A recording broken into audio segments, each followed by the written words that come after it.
People,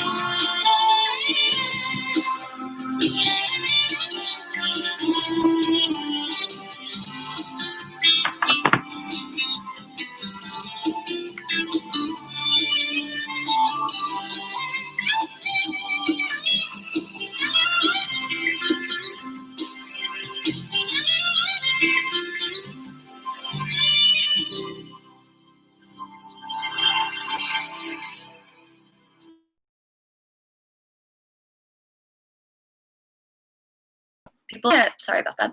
Welcome back to my channel. This is Port Charles Public Radio, brought to you by Aurora Media. I'm your host. My name is Abby. Let's talk about Monday.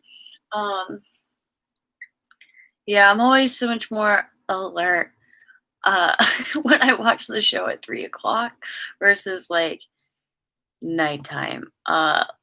I'm telling you, I have a real sundowning problem, even on days that I wake up late.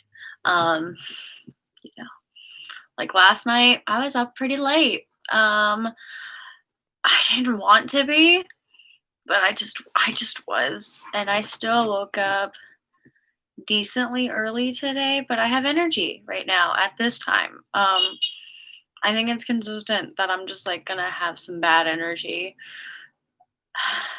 after like 9 o'clock. I just dip unless I don't know, maybe maybe I'm gonna get better at nighttime if I get like some more art time at night. We're gonna see.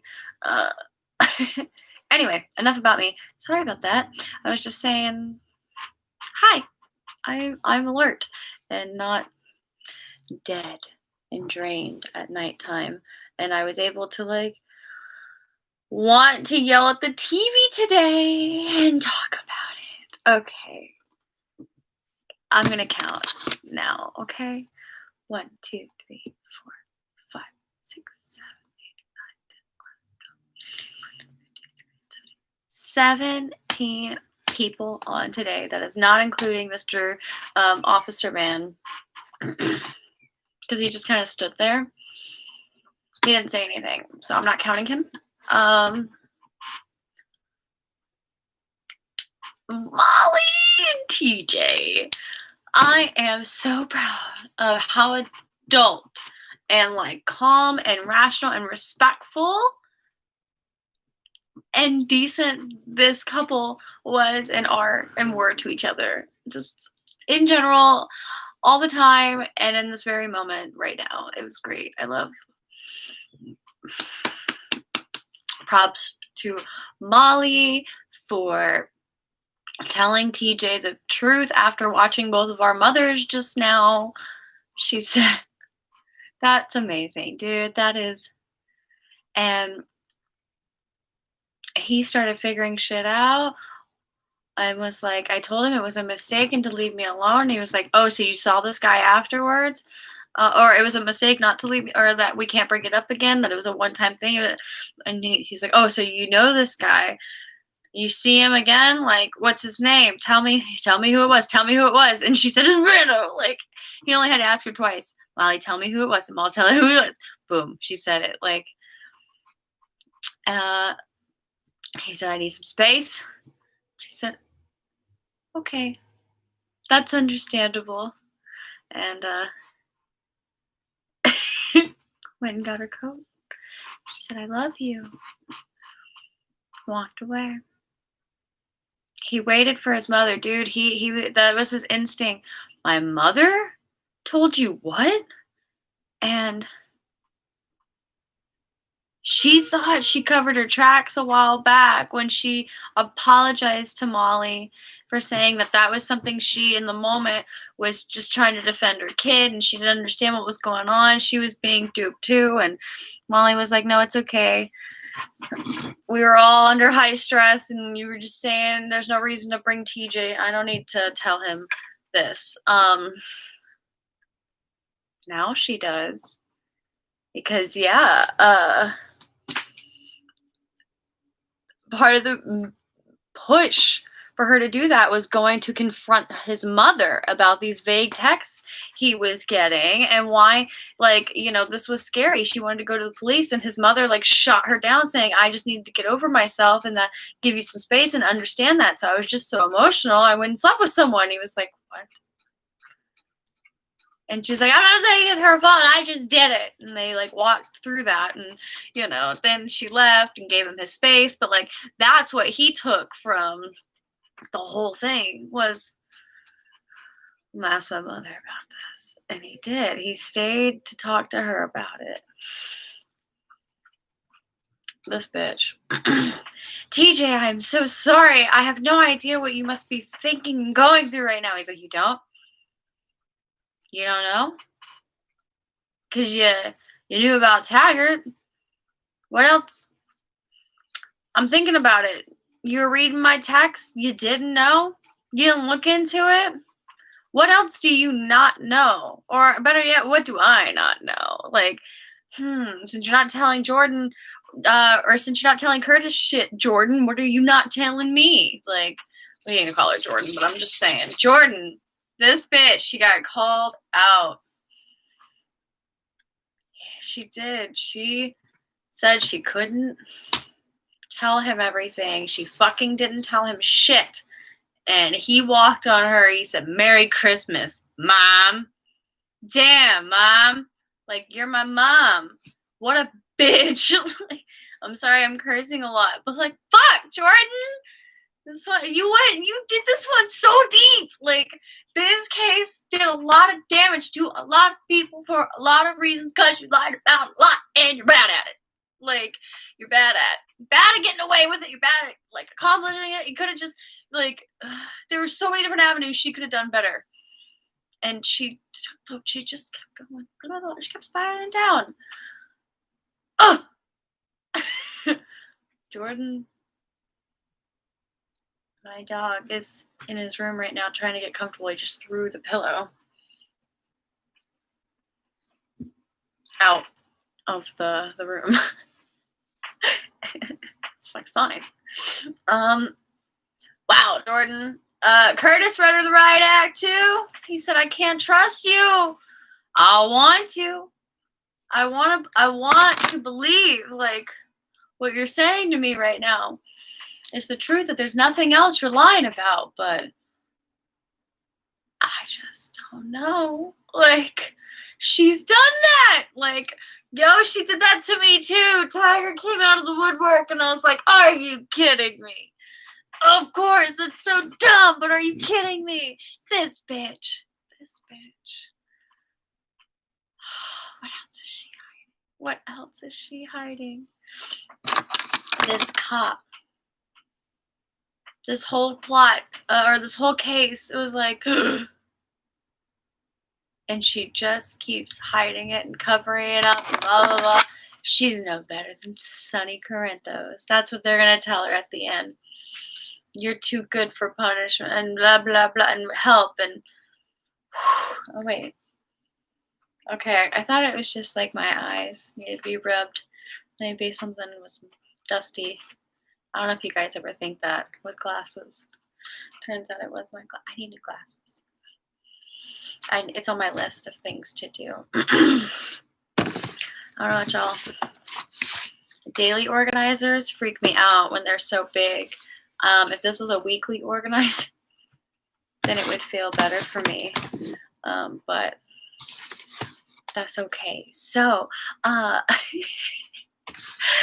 done talking about Jordan. Yep. Besides those people, who else? No, I don't even know where Curtis went. Probably to the Metro Court, right?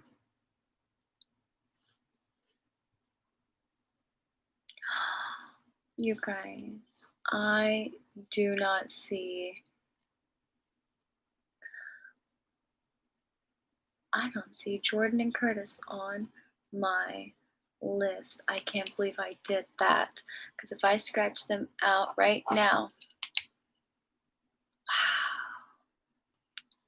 wow. 5, 6, 7, 8, 9, 10, 11, 12, 13, 14, 15, 16, There were 19 people on today.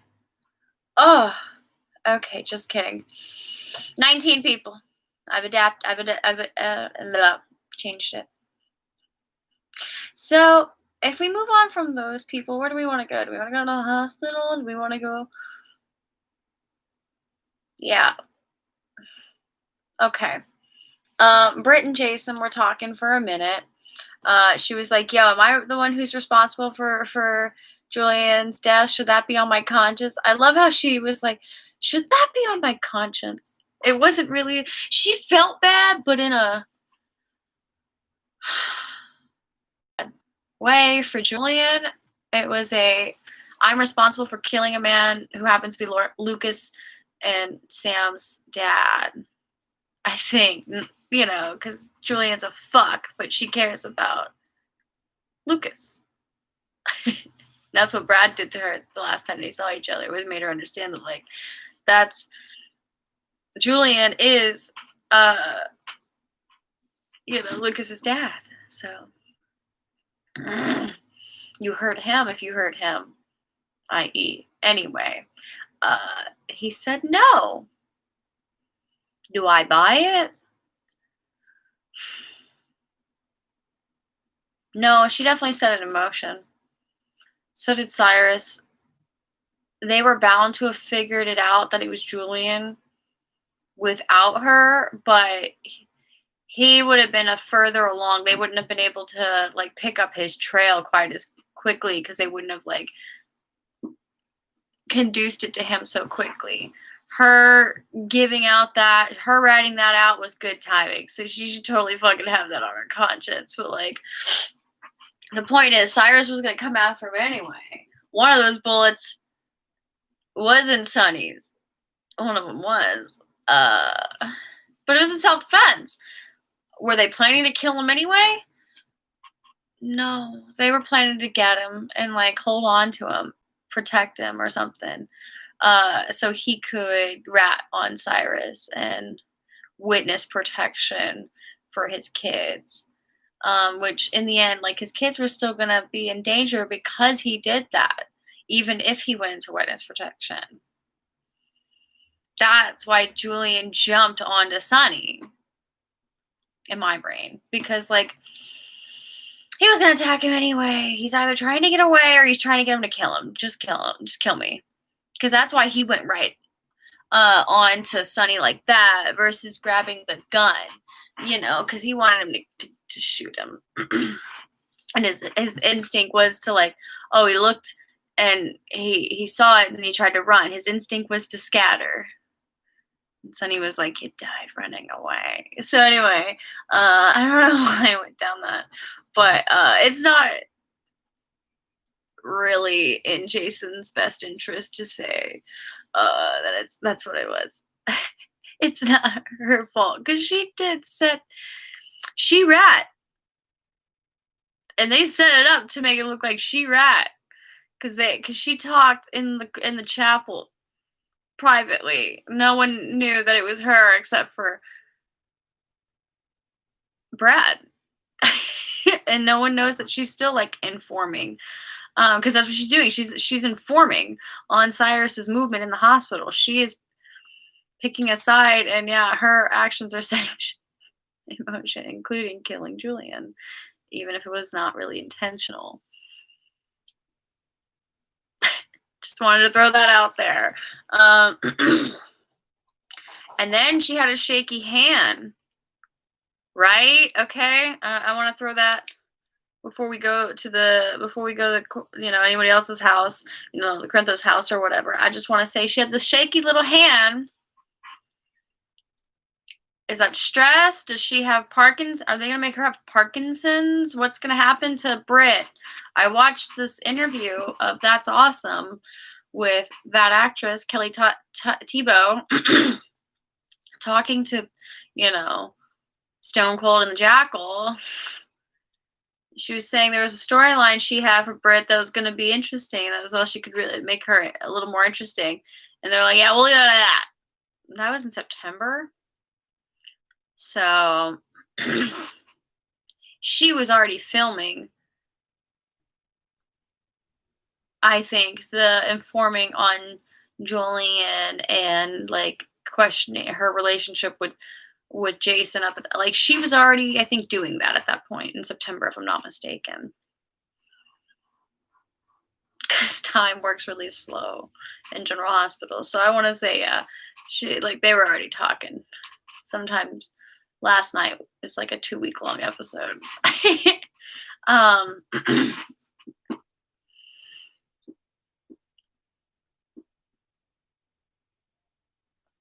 um I don't park. I can't think of any. Sorry, I lost myself there. I can't think of any other reason why she. That's my chair, by the way.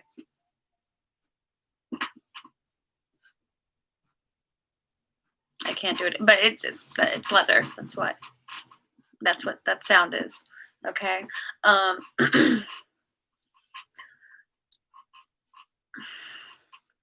She has this shaky hand. We're gonna find out. Maybe that's what it is. That she's got some sort of. That's what she was talking about in her little interview. It was a great interview, and I learned a lot about her, her style and her choices, and how she got to where she is, and how it's okay to like take a while to really search to like what you're good at and how you've gotten to where you are and what success really means. She still works at a restaurant now. Now she still works at a restaurant. That's insane. That was September, but still, that means as of December, I bet. Yeah, she chooses to still work at a restaurant. That's insane, especially during COVID. But I mean, whatever. California's weird. So anyway, moving on to her handshaking. Sorry, I just got lost for a second about her, and I couldn't remember where I was going with it. Shaky little hand. She sees Peter and Maxie. They're like, "You okay?" And they're like, "Oh, we're having a girl. We're not going to tell you her name yet, but if you want to join us, you can." And she said, "I'm not Mac and Felicia's favorite person." So I can't remember why they hate Brit. I wish I had friends like live who could talk to me about this because I can't remember why. Is it Liesel? What did she do? Does it have to do with kidnapping the embryo? Because that was Lulu's, and before that, she had it, and she.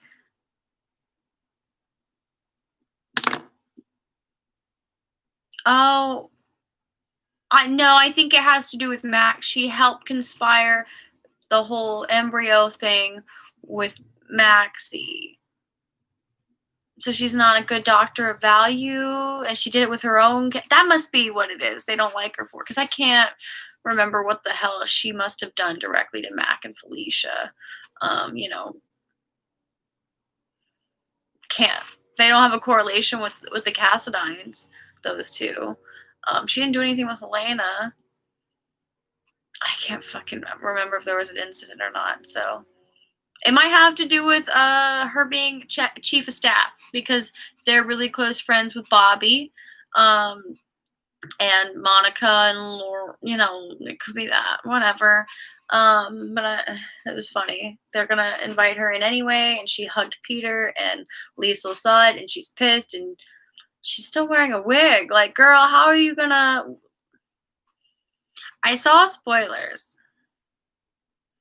that she's gonna send a Dante, brainwashed Dante into Maxie and Peter's wedding to kill him, like right then and there, like at the wedding. That seems a little ridiculous. I don't know if that's how it's gonna go down. We'll see, but Peter and Maxie are having a girl, and I didn't catch the whole thing, but I heard her say, like what she was all saying. But I did hear her say, I was thinking about Luis. Luis? And we can name, and then we can call her Lou, because Leslie Lou. I think her name is Leslie Lou. It's not Leslie Louise, or did she say Lulu's middle name is Louise? I don't know, but they could call her Lou. So I like that. Uh, Georgie, James, and Lou. That's kind of cute. Luis, August, because that is his name. Oh, what was Nathan's last name?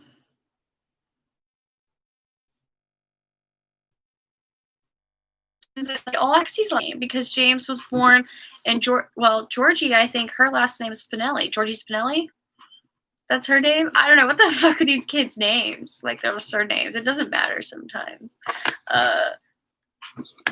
Because they're kids, right? We don't really know. They're in the closet. I'm just saying. Louise for Lou, super cute. I'm into it. I love it.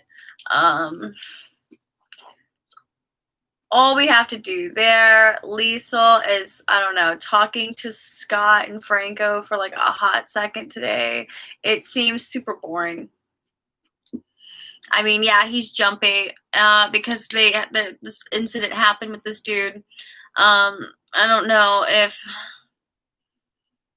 that means Scott's under her thumb, so she's going to make him do things. That's where they're going with this. I don't care. Anytime Liesel's up to no good, I wish that, like, there were so many layers to it, so it didn't feel so comedically okay for her heinous and like potentially violent acts to be okay, because they are potentially harmless, because she acts in the better interest of whatever her gray areas. Like it doesn't sound right to have that same opinion in a positive way like I do towards Ava, if that makes sense at all.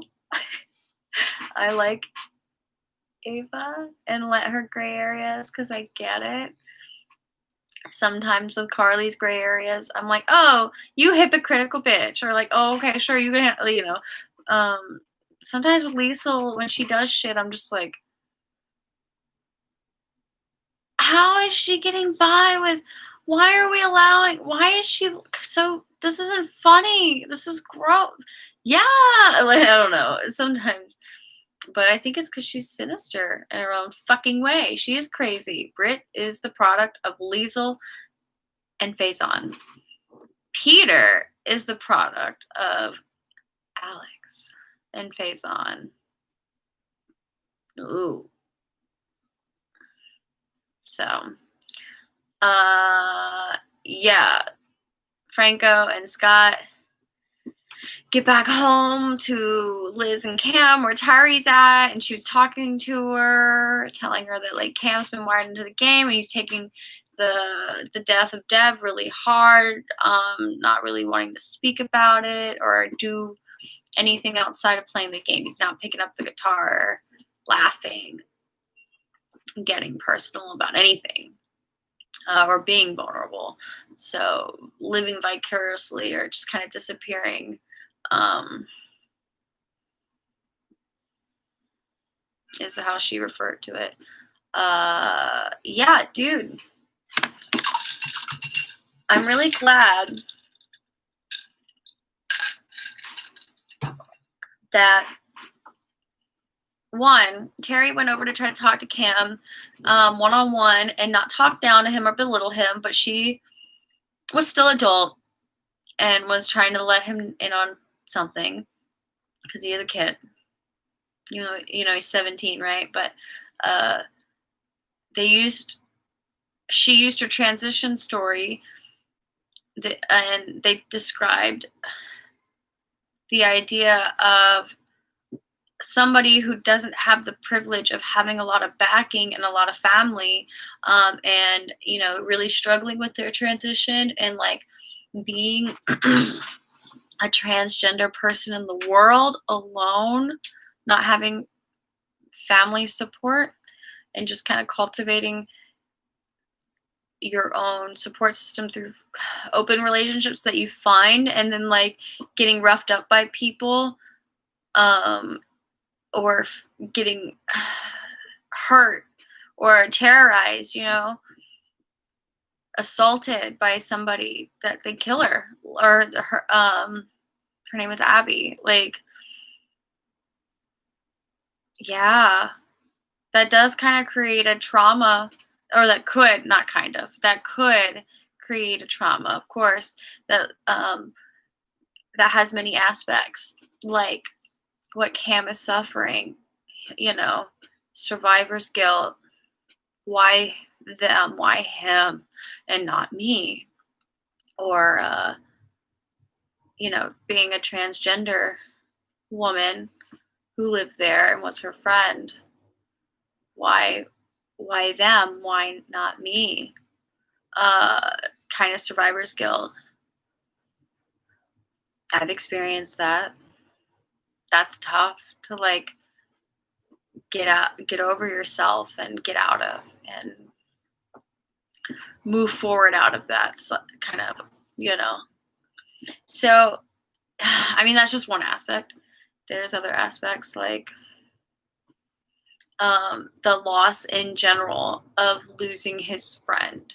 This was a bomb. He was there. He watched it happen. It was grotesque, and it wasn't just Dev that a lot of people were in there. So just the horror scene of it would make it jumpy. This is not Cameron's first friend to have died, let alone a close friend. He looked at Oscar almost like a best friend there at the end. And Dev, I think, was like his BFF.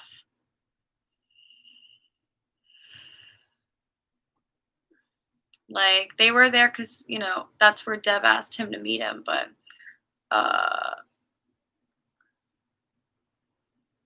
it was sad, and it's fucking with Cameron. There's a lot, and I'm sure there's more to it. But, so I'm glad that she compared her story to maybe shine a light that, like, hey man, it's okay. It is okay to feel after something like that, or going through something like this, and feeling negative emotions, and not just holding a brave face for everybody, because like, you can let it out in other ways instead of vicariously through a video game. You can, let's sing a song, because like, dude, other people have been through it not the same way. Hers is through a transition story. His was through a bombing, a freak terrorism, a terroristic attack, I guess is what you would consider it. Yeah, he experienced a terrorist attack. So did Abby, the friend, but domestic terrorism and assault. So, or murder, specific murder. I don't know. It was very similar. They're both very similar. I'm glad they did that way. They're very similar, but different experiences, right? And it helped shed a light for Cameron, and like shed some layers and heal, and want to get up and play the guitar for everybody. Scott being a surrogate grandfather to him, and Liz talking to Franco like, is your father jumpier than normal? I don't know what would be normal for him. Like, I love that he's like a grandpa or a dad element in this like Weber life, because Laura is a Weber, and somehow he still made it into the Webers with Elizabeth. That's cute. I don't know. I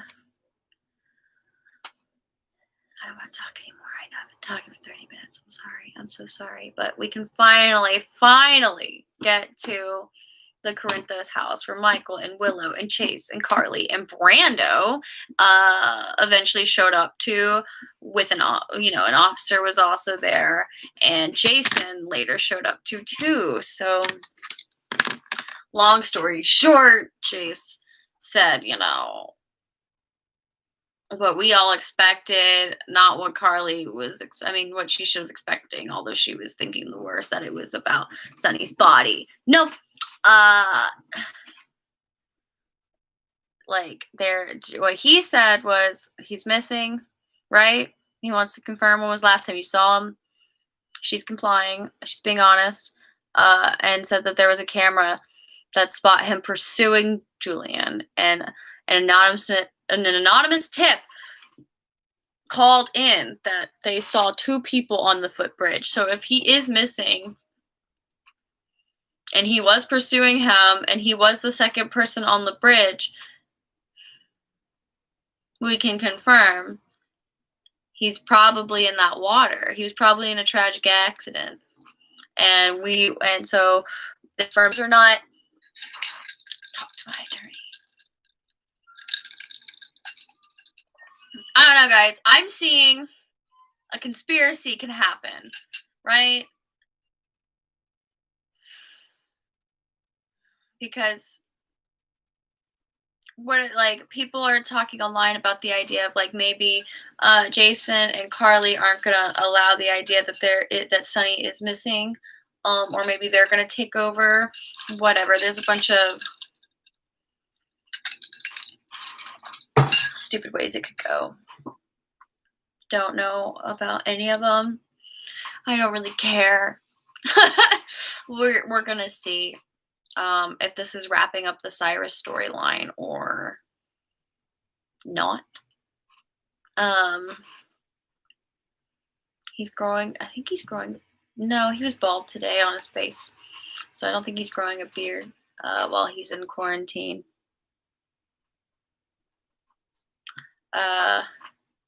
Sorry, I just got a text. A lot of texts, but one of my friends. We're hermits in New York, dude. We really have to get out. I'm not talking about going shopping, or going out to eat or seeing people, but just getting out of our houses and going outside and going in for walks, because we need it. We need the healthy exercise. It's not good for our bodies. We're not used to this sitting in these fucking rooms all the time. Unless you were like this pre-pandemic, us New Yorkers, no, we walk. A lot of physical activity. So, Michael and Willow were like, "What's up? Tell me what happened." They told him. He was like, "Okay, I'm gonna go throw the quarterback name around. We're gonna go to Jersey, and we're gonna figure out if we can throw other resources in." And Willow was like, "I'm gonna go hang out with babies." If there's some sort of conspiratorial thing, I guess they gotta let Michael and Willow in on it, and Willow's gotta play the part of I don't know anything. And that's what's gonna happen, is Chase is gonna come to her at some point and say, "Is there something you're not telling? Do you need to know?" And she'd be like, "Are you asking me police detective questions? Because I can't tell you anything without. Are you officially asking me? I need an attorney." Oh, it's like that? Yes, like that. I'm my husband. What? So I don't care about whatever's gonna happen. It looked like for the previews for tomorrow, Brando was saying something, or no, Cyrus was saying, "Oh, your family didn't tell you?" So I guess he's gonna play the part that he doesn't know that Sonny's missing, because he still doesn't see his family. He wasn't there on Christmas, I guess, is what they're gonna play. Anyway, I think that's it. I've talked a lot. I feel drained, and it's still light enough for me to go for.